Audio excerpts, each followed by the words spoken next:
Hi, best friend. Happy birthday. Happy 18th birthday. Legal age. Birthday mo. Grabe. Ang tanda mo na. Dalaga ka na. Grabe. Wala akong masabi. I'm so speechless. Hindi ko alam kung ano yung message ko sa'yo. Wala. After all these years, magkaibigan tayo. In fact, best friend tayo. Alam mo yun lahat, yung kahit umpisa pa lang, chinanage na tayo, pero sabi ko nga sa'yo, diba, tayo talaga yung meant to be. Kaya kapag nag-break kayo, alam mo na talaga kung sino yung meant to be mo.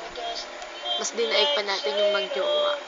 Yung parehas ng stuff, alam mo yung feeling na ganun, kasama sa kalokohan, nakaka-overwhelm. Kasi ako lang yung taong pinagsasabihan mo ng sama ng loob mo. Kahit, alam mo na, hindi ko alam sasabihin ko. Nakaka-speechless. Ang dami ko pa namang hinandang sasabihin. Ikaw yung taong patay na bata nung una. Promise. Hindi ko akalain magiging kaibigan kita. Hindi ko akalain darating yung point na iiyakan kita, na iti-treasured ko yung moment na kasama kita. Ang drama ko, no? Wala nahawa ko sa'yo Ikaw yung taong natuto sa akin kung nagturo sa akin kung paano ilabas yung totoong nararamdaman.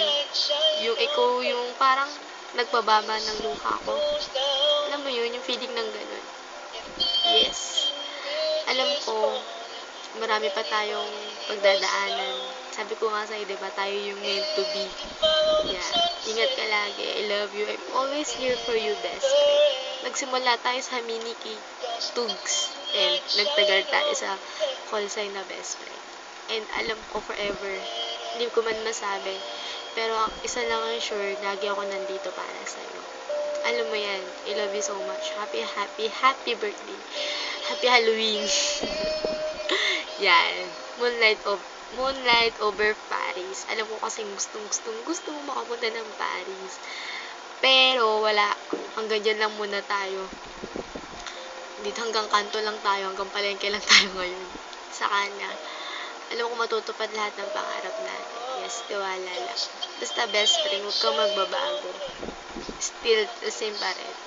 Kung ano ka, ganun ka talaga. Wala kang dapat baguhin sa sarili mo. Ikaw yung taong itatago yung feelings. Magsasabi kapag tapos na, kapag nangyari na, kapag na-solve niya na yung problema niya. Ikaw yun Ikaw yung taong hindi nag-open basta-basta. Yung hindi makakalaing napakatahimik mo pero napakalalim mong tao. Ganun ka, best friend. That's why mahal na mahal kita. Kaya humahanga ako sa'yo. Actually, nung una crush kita, sabi ko sa'yo, tibo talaga ako. Hindi, joke lang. Yun. Happy birthday. I love you so much. Bye-bye.